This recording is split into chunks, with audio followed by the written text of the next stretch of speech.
Hoje aqui eu de fato fiquei um tanto quanto angustiado com a possibilidade de votarmos a reforma administrativa.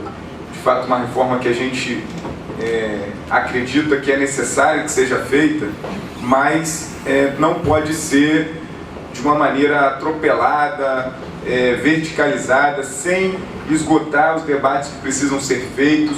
Volto aqui a registrar que a minha posição ela é uma posição de aprofundar as discussões, de minimizar a possibilidade de distorções naquela dualidade, naquela diferença e talvez uma linha muito difícil de identificar de o que significa cortar custos e o que significa cortar direitos, e a gente não pode achar que sem fazer o debate necessário com os setores necessários da sociedade a gente vai conseguir ter a melhor decisão aqui na casa. E por isso, registro aqui meu lamento mais uma vez. Na semana passada, nas últimas sessões, eu apresentei aqui e fomos derrotados, mas uma derrota apertada por um voto. Foi um empate no plenário e o presidente da casa, com seu poder regimental, ele decidiu pela negativa ao pedido de audiência pública para discutir essa reforma, visto que, além do prefeito entregar aos vereadores aqui na antessala o projeto, que é um projeto grande, é um projeto que foi elaborado pelo município por pelo menos 8 ou 9 meses, quase uma gestação, não houve nenhum outro momento em que a Câmara pudesse proporcionar à sociedade maior participação e maior interferência, influência, enfim, no que é, de fato, algo prioritário, algo que não pode ser retirado de maneira inexplicada do conjunto dos setores administrativos do município. E uma audiência pública seria a oportunidade para isso, ou uma presença aqui de alguém representando o governo que tenha trabalhado na elaboração dessa reforma, também seria algo que as pessoas poderiam perguntar, por exemplo, o que vai acontecer com a política de enfrentamento às drogas, de prevenção às drogas, o que vai acontecer com a política do direito do idoso, o que vai acontecer com a política para as mulheres, para a infância, para a juventude, o que vai acontecer, por exemplo, com a política de defesa da igualdade racial, das liberdades religiosas.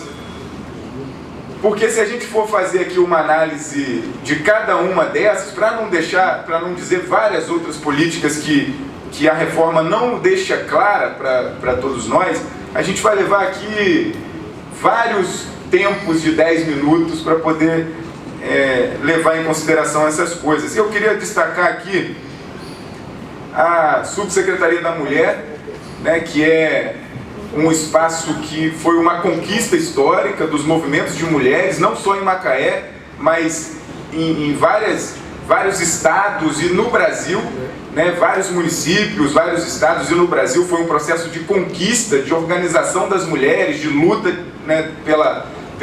pelo reconhecimento da atuação e da participação efetiva das mulheres na elaboração da política, na garantia de defesa de defesa de direitos e de enfrentamento à violência. O governo federal, por exemplo, ele detém uma secretaria especial com status de ministério e com liberdade de articulação entre todos os outros órgãos federais. Eu entendo também e concordo, e a gente vai aprofundar um pouco esse debate amanhã aqui, que a política da assistência, a política de desenvolvimento social, ela não deve ser setorizada, ela não deve ser tratada de maneira picotada, mas alguns setores são transversais, alguns setores eles se inserem em várias políticas. A mulher é um caso, a juventude é outro caso, o idoso é outro caso. O idoso é outro caso, eu não entendi a sugestão do vereador Chico. Sim, o Conselho da Juventude, eu espero que amanhã a gente vote, porque é uma ferramenta que colabora com isso. Mas fico aqui me perguntando também se mais um espaço conquistado, que é a Coordenadoria de Defesa da Igualdade Racial, retornando para a cultura, que há 10, 12 anos atrás era na cultura, se não vai se tornar um espaço folclórico, né, ao invés de um espaço de garantia e de elaboração de direitos. Deveria estar, no meu entendimento, já defendi aqui em alguns momentos, num espaço de defesa dos direitos humanos. E a reforma traz a Secretaria de Desenvolvimento Social, sendo uma secretaria agora de Desenvolvimento Social e Direitos Humanos, e defesa dos direitos humanos. Ali talvez seria um espaço mais adequado para a Secretaria, para a Coordenadoria de Igualdade Racial. Mas queria usar esse tempo que me resta para fazer algumas considerações aqui que eu acho que são muito válidas para o momento em que a gente está aqui discutindo e para amanhã a gente discutir essa reforma e entender que algumas coisas que são fundamentais, que são vitais para a reforma, elas nos deixam numa dúvida e até então tem levantado muitas questões com a sociedade, com setores da sociedade, da própria administração pública e conosco, né, que temos diálogo com vários setores. O primeiro ponto é que a gente vê que uma coisa que nós sempre defendemos, a diminuição dos cargos comissionados, os cargos comissionados distribuídos aleatoriamente, com pessoas que não cumprem com sua carga horária, que não trabalham, enfim, existem esses casos. E esses casos, sim, devem ser cortados, devem ser reduzidos, ajudam na diminuição do custo da folha. Mas o que a gente tem visto, o que está proposto, é que os menores, os que ganham menos dos cargos comissionados, estão sendo reduzidos. Os maiores, os secretários, os altos escalões, não. Então a gente precisa rever um pouco essa história, entender isso, porque não está justo. Não é justo, né? E normalmente a gente vê as pessoas que recebem menos nesse sentido, são pessoas que comprometem a sua próprio planejamento de vida nesse orçamento dele, familiar. Uma redução prevista de 20 milhões a 30 milhões, a gente tem visto isso na imprensa.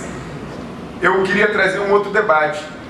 Nós temos como grande foco nessa reforma a redução do custo para poder não cair na história da lei da responsabilidade fiscal e conseguir garantir o pagamento para os servidores, o que não tem nada a ver com a falta do planejamento e a covardia, no meu entendimento, que eles fazem com essa casa e com aqueles que questionam questões pontuais e às vezes até estruturais da reforma, de que o reajuste do servidor está dependente da aprovação da reforma. Uma coisa depende da outra. Isso não é verdade. Não é verdade. O planejamento para o reajuste do servidor, no meu entendimento, o governo deveria ter feito no início do governo, proporcional para os 4 anos de governo, e ele faz ano a ano, muitas das vezes retirado da cabeça de poucas pessoas. E sobre a folha de pagamento, um último dado aqui para eu de fato concluir. Em 2006, a população macaense era cerca de 170 mil pessoas e os servidores públicos somavam naquele momento 6.700 servidores. Em 2015, a população é 230 mil, aumentou razoavelmente, né, mas aumentou, não aumentou proporcionalmente ao que aumentou nesses 10 últimos anos a máquina pública do município com os servidores. Entendo que aumentam as demandas dos serviços, isso é de fato a consequência, porém, hoje são 17 mil, dito aqui por vários secretários e apresentados. Esse inchaço da máquina ao fim desses 10 anos, durante esses 10 anos, significa uma ausência de planejamento e de organização e uma má intenção, muitas das vezes, de ter uma máquina inchada para ser usada como influência e ferramenta eleitoral. Desses 17 mil, quantos são concursados? 17 hoje. Os 17 mil são concursados? Isso. Feito concurso público, né? Concurso. Eu tenho 1 minuto para concluir.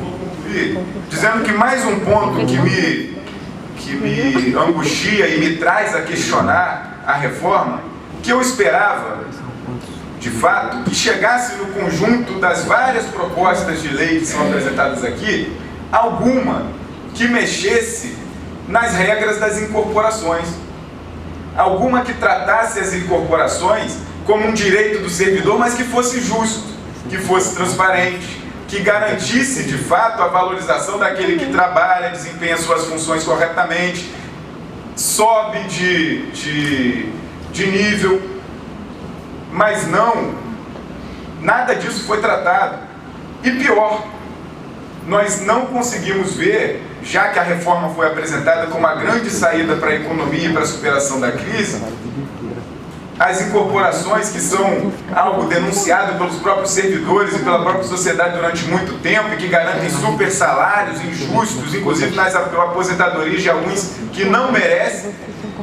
Nenhuma auditoria que foi tratada nos trouxe algum resultado que dissesse que ia corrigir aqueles que incorporaram incorretamente, que ia corrigir daqueles que de fato tiveram esse direito exacerbado porque não mereciam, porque burlaram a lei. O que todos nós conhecemos histórias, sabemos de casos, e o município deveria tratar disso para também fazer parte de uma reforma administrativa que moralize. Não estou aqui defendendo o fim da incorporação, para encerrar.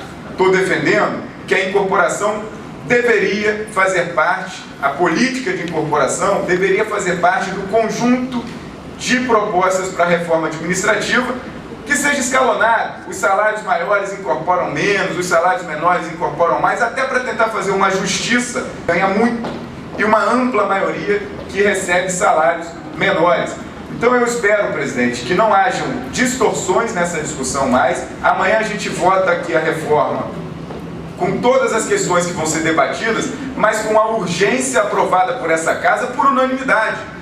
Todos nós aprovamos por unanimidade a urgência e não é culpa de nenhum vereador, muito menos daqueles que querem debater aqui as questões que são estruturais, vitais da reforma, o não reajuste aos servidores e o não anúncio do índice, que já são conversados por aí, todos nós sabemos disso, ninguém é criança. Só que o que está sendo feito é uma tentativa de desviar a responsabilidade de quem deveria se organizar desde a elaboração do orçamento do ano passado.